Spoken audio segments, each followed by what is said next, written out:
ನಾವು car scooter ಎಲ್ಲ ಓಡಿಸೋದು ಬದಲು ಹೇಗೆ ತೋರಿಸ್ತಾ ಇದೀವಲ್ಲ ಸೈಕಲ್ಲೇ ಓಡಿಸ್ಬೇಕಾಗಿದೆ. ತರಕಾರಿ ಬೆಲೆ ಜಾಸ್ತಿ ಆಗುತ್ತೆ, ಹಣ್ಣು ಬೆಲೆ ಜಾಸ್ತಿ ಆಗುತ್ತೆ, ಹಾಲಿನ ಬೆಲೆ ಜಾಸ್ತಿ ಆಗುತ್ತೆ, ರೆಸ್ಟೋರೆಂಟ್ ಬೆಲೆ ಜಾಸ್ತಿ ಆಗುತ್ತೆ, ಏರ್ ಟ್ರಾವೆಲ್ ಬೆಲೆ ಜಾಸ್ತಿ ಆಗುತ್ತೆ, ಎಲ್ಲ ಬೆಲೆಗಳು ಜಾಸ್ತಿ ಆಗುತ್ತೆ.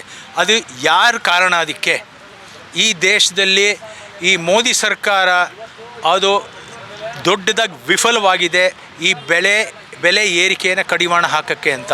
ಇರಾನ್ ಹಾಗೂ ರಷ್ಯಾದಿಂದ ಕೊಂಡ್ಕೋಬೇಕಾದ್ರೆ ಅಮೆರಿಕಾಯಿಂದ ಕೊಂಡ್ಕೋಬೇಕಾಗ್ತಾ ಇದೆ. ಯಾಕೆಂದರೆ ಅಮೆರಿಕ ಮೋದಿ ಸಾಹೇಬ್ರಿಗೆ ಧಮಕಿ ಹಾಕಿದೆ, ಇರಾನು ಹಾಗೂ ನೀವು ರಷ್ಯಾದಿಂದ ಕೊಂಡ್ಕೋಬಾರ್ದು ಅಂತ. ಯಾಕೆ ಅಂದರೆ ಅವರು ಅಲ್ಲಿ 20 million barrel per day oil produce ಮಾಡ್ತಾ ಇದ್ದಾರೆ. ಅಲ್ಲಿ ಅವ್ರ ಬೆಲೆ ಜಾಸ್ತಿ ಇದೆ. ವೆಸ್ಟ್ ಟೆಕ್ಸಸ್ ಇಂಟರ್ಮೀಡಿಯೇಟು ಕ್ರೂಡ್ ಜಾಸ್ತಿ. ಅಲ್ಲಿ ತೊಗೊಂಡ್ರೆ ಇನ್ಶೂರೆನ್ಸ್ ತುಂಬ ಜಾಸ್ತಿ, ನಂಬರ್ 1. ನಂಬರ್ 2, ಟ್ರಾನ್ಸ್ಪೋರ್ಟೇಷನ್ ಕಾಸ್ಟ್ ತುಂಬ ಜಾಸ್ತಿ. ಹಾಗೂ ಈ ಜನರಲಿ ಟ್ರಾನ್ಸ್ಪೋರ್ಟೇಷನ್ ಕಾಸ್ಟು 20 ದಿವಸದಲ್ಲಿ ಬರುತ್ತೆ, ಅಲ್ಲಿಂದ 1 ತಿಂಗಳು 1.5 ತಿಂಗಳು ಆಗ್ತಾಯಿದೆ. ಸೊ ಇದರಿಂದ ಎಲ್ಲ ಬೆಲೆ ಏರ್ಕೊಂಡು ಜಾಸ್ತಿ ಆಗ್ತಾಯಿದೆ. ಇದು ಇರಾನು ಅಮೆರಿಕ ಇದಕ್ಕೂ ಬೆಲೆ ಏರಿಕೆಗೂ ಏನು ಸಂಬಂಧ ಇಲ್ಲ. ನಮ್ಮ ಮೋದಿ ಸರ್ಕಾರದ ಅಯೋಗ್ಯತೆ ನಿರ್ಲಕ್ಷ್ಯತೆಯಿಂದ ಬೆಲೆ ಏರ್ಕೊಂಡು ಹೋಗ್ತಾ ಇದೆ. ಈ ಪರಿಸ್ಥಿತಿ ಇನ್ಯಾವ ದೇಶದಲ್ಲೂ ಇಲ್ಲ. ಸಣ್ಣ ಪುಟ್ಟ ಬೆಲೆಗಳು ಏರ್ಕೊಂಡು ಹೋಗ್ತಾ ಇದ್ದಾವೆ, ಅದನ್ನು ಕನ್ಸ್ಯೂಮರ್ಸಿಗೆ ಪಾಸ್ ಆನ್ ಮಾಡ್ತಾ ಇದ್ದಾರೆ. ಇದೇನು ಎಪ್ಸ್ಟೀನ್ ಫೈಲ್ಸಲ್ಲಿ ಮೋದಿ ಹೆಸರು ಬರ್ತಾ ಇರೋದು ಅಲ್ಲೇನಾದ್ರು ಇದಿದೆಯಾ? ದಬ್ಬಾಳಿಕೆ ದೌರ್ಜನ್ಯ ಮಾಡ್ತಾ ಇದ್ದಾರೆ. 9, 10, 11, 12 ವರ್ಷದ ಹೆಣ್ಣುಮಕ್ಕಳ ಮೇಲೆ ಎಪ್ಸ್ಟೀನ್ ಅನ್ನೋನು ರೇಪ್ ಮಾಡಿ ಅವ್ರನ್ನ ಮರ್ಡರ್ ಮಾಡ್ಬಿಟ್ಟ. ಅಲ್ಲಿ ಮೋದಿ ಹೆಸರು ಬರ್ತಾ ಇದೆಯಲ್ಲ, ಯಾತಕ್ಕೆ ಬರ್ತಾ ಇದೆ? ಅವ್ರು ಅವ್ರದ್ದು ಏನು ಇನ್ವಾಲ್ವ್ಮೆಂಟ್ ಇದೆಯಲ್ಲೋ ಗೊತ್ತಿಲ್ಲ. ರಾಜೀನಾಮೆ ಕೊಟ್ಟು ಅವರು ಒಂದು ತನಿಖೆ ನಡೆಸಬೇಕು, CBI ಆಗಲಿ ಅದಾಗಲಿ.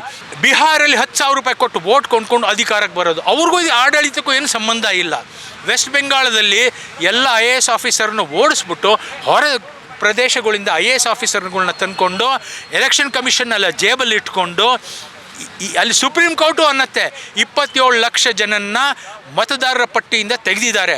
ಆ SIR ಪರಿಷ್ಕರಣೆ ಅಡಿಯಲ್ಲಿ ಈ ಪ್ರಜಾಪ್ರಭುತ್ವ ವ್ಯವಸ್ಥೆ ಮೇಲೆ ಕಗ್ಗೋಲೆ ನಡೆಸ್ತಾ ಇದ್ದಾರೆ. ಮೋದಿ ಅವ್ರಿಗೆ ಅರ್ಥನೇ ಆಗಲ್ಲ. ಅವ್ರು ಬರೀ ಚುನಾವಣೆ ಗೆಲ್ಲಬೇಕು, ಅವರ ಉದ್ಯಮಿ ಫ್ರೆಂಡ್ಸನ್ನ ಶ್ರೀಮಂತ ಮಾಡಬೇಕು ಅನ್ನೋ ಅಷ್ಟೇ ಅವ್ರಿಗೆ ಇಂಟ್ರೆಸ್ಟ್ ಇರೋದು. ಇದು ಸರ್ಕಾರದ ನಿರ್ಲಕ್ಷ್ಯತೆಯಿಂದ ಬೆಲೆ ಏರ್ಕೊಂಡು ಹೋಗ್ತಾ ಇದೆ, ನಮ್ಮ ಜೀವನ ನಷ್ಟ ಆಗ್ತಾ ಇದೆ. ಅದಕ್ಕೆ ನಾವು ಇವತ್ತು ಪ್ರತಿಭಟನೆಯಲ್ಲಿ ಹಮ್ಮಿಕೊಂಡಿದ್ದೀವಿ ಅಂತ ನಾನು ಹೇಳಿಕ್ಕೆ ಬಯಸ್ತೀನಿ. ಕೇಂದ್ರ ಸರ್ಕಾರ ಏನು ಇವತ್ತು ನಿರಂತರವಾಗಿ ಪೆಟ್ರೋಲ್ ಮತ್ತು ಡೀಸೆಲ್ ಬೆಲೆ ಏರಿಕೆ ಆಗ್ತಾ ಇದೆ, ಅದನ್ನು ನಿಯಂತ್ರಿಸುವಲ್ಲಿ ಕೇಂದ್ರ ಸರ್ಕಾರ ವಿಫಲವಾಗಿದೆ.